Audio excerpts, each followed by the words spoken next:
So I have an amazing opportunity today. I am extremely excited. This is my good friend, Mr. Andy Hudson, and we are at the Hurricane Conference in Orlando, Florida.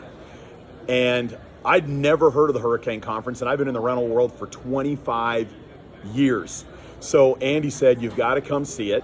And Andy was kind enough to invite me down and explain what the Hurricane Conference is. And rather than me even try and butcher it, I'm going to let the man, the myth, the legend, who's been chasing hurricanes now for how many years? 18 years.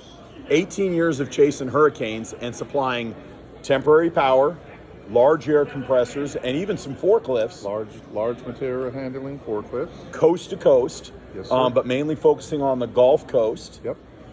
Dealing with major hurricanes. So the thing I'm going to do is I'm going to ask Andy questions, and hopefully this will educate all of you the way I got educated on the hurricane storm chaser Gulf Coast business that is absolutely a multi-million-dollar industry. So where is the main focus for hurricanes? I mean, do you guys go all the way up to the East Coast, or do you just stay like in Florida? We being headquartered out of Texas, of course, that's where we got our first taste of it. Okay. But a hurricane can happen anywhere from Brownsville, Texas to Miami, Florida. We've deployed even all the way up to New York City for Hurricane Sandy back in the day. Wow. So how many major hurricanes have you been through, and like how do you handle them? So if you heard there was a hurricane coming next month, how would you handle it? So let's start first with how many have you been through? Way too many to count. This all started with Hurricane Katrina in 2005. That was a doozy. That was a doozy. We got involved. We were never in the business. We got involved because it affected our own facilities in New Orleans and Hammond and Lafayette and Beaumont. Once we went down to help our company and our employees, we saw the need that there was a lot of help needed for a bunch of other people. Wow. And that's where it really started. The following year, we made our first appearance at the National Hurricane Conference in 2006. Oh my gosh, you've been coming to this conference now for 2006. Oh! Yeah. So 17, 18 years. Yep. Wow. This is the one show a year that we have federal, state, local governments. We have all your large big box company stores. You have the hospital groups. They all gather. The National Hurricane Center comes in and speaks to us. They have seminars, and we prepare for this upcoming hurricane season. That's awesome. So, I mean, this isn't like, I worked for one of the big rental companies, multiples, and we had, 75 kW generators. We even had, 150s, 200s. What kind of generators are we talking here? Are we talking 200s or? It can be as low as a 15 kW. That's a product we don't handle, but we reach out to our partners, other re-rent companies to supply those if our customers need it. We start at about 100 kW. We go up to 2000 kW.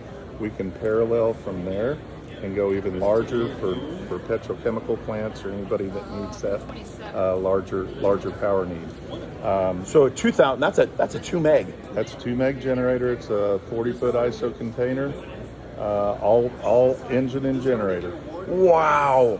So that's not the kind of thing that a normal rental company can handle. I mean, you got to be very specialized to know how to run a 2 meg. There are a select group of people that specialize in that. We're one of the lucky ones that dabbles in it. But we support the other re-rent partners when they have a need. We will work with them to supply their customers. Oh, wow.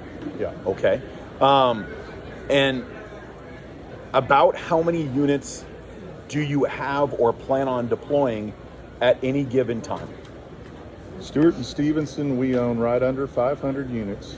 They're scattered all throughout the country, but that's when you have an event such as a hurricane, normally before the hurricane makes landfall, the majority of those are already spoken for. They are either have been deployed, they're on other jobs, or they're committed to a customer.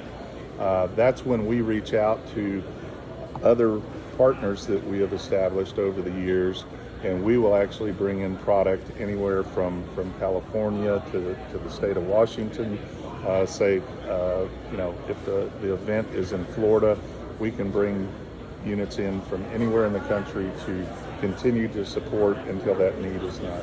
So you handle all the logistics and everything. Everything. So if somebody's one of your key customers or something, they really don't care where the power comes from.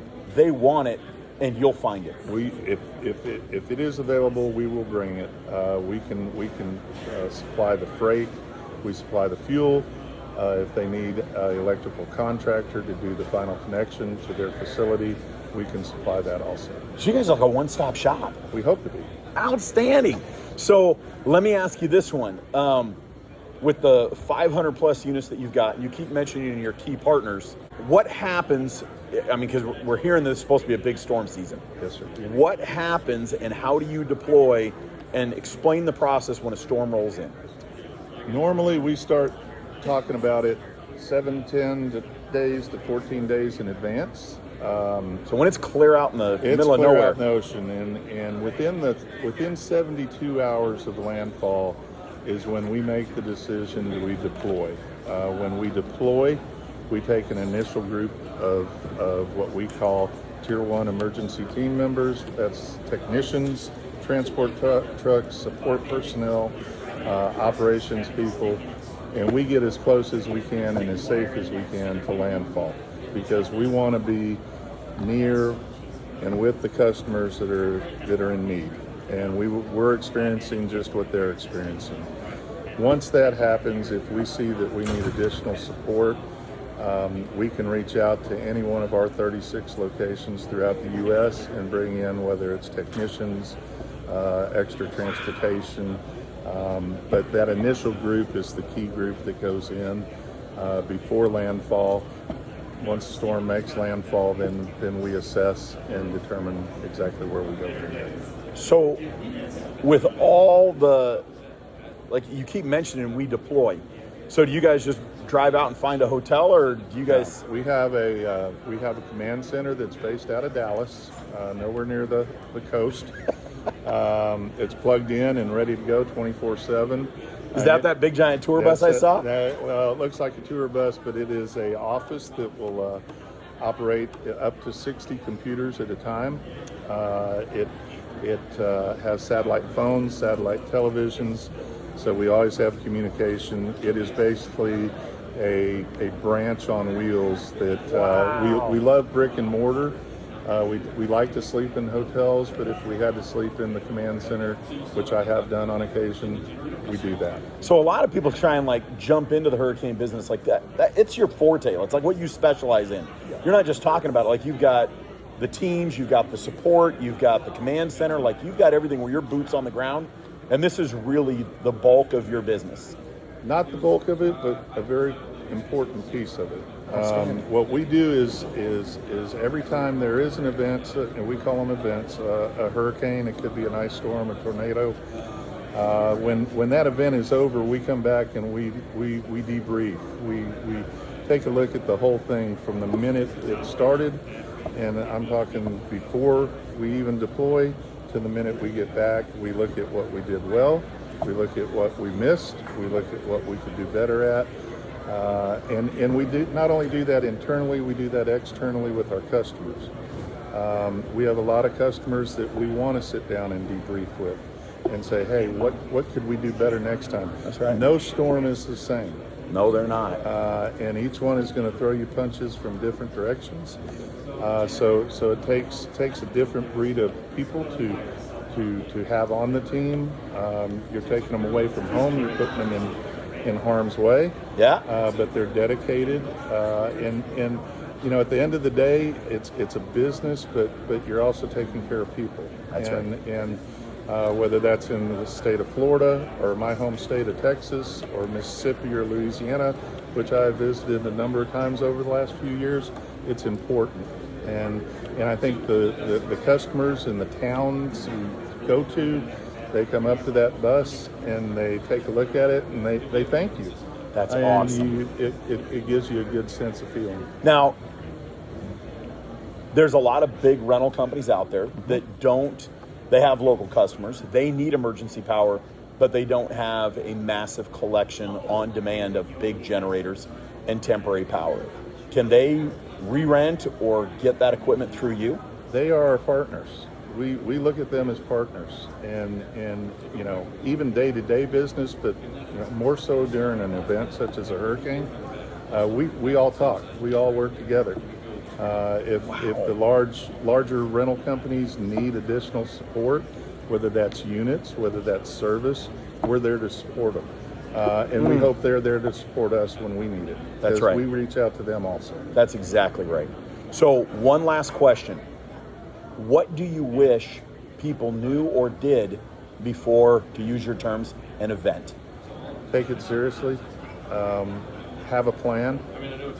When I say a plan, a lot of people have stationary generators, but do you maintain them the way you should? And a lot of times when an event happens, stationary unit's going to be the first thing that gets wiped out. That's right.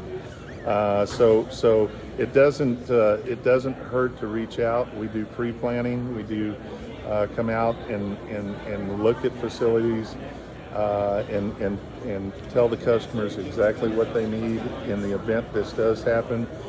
We can do contingency plans and have them on site or holding them in different locations throughout the U.S. But it's all about communication. Amen. And that's the key. Thank you for what you do.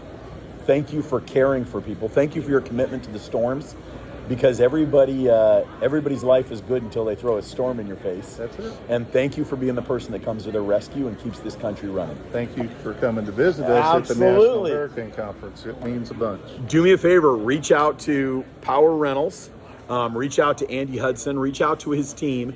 If your organization wants to be a partner, or if you have a major company that needs temporary power for the upcoming storm season, make Andy and his team your partners and let them keep your business running when the storm doesn't want it to. Have an amazing day and know that we appreciate you.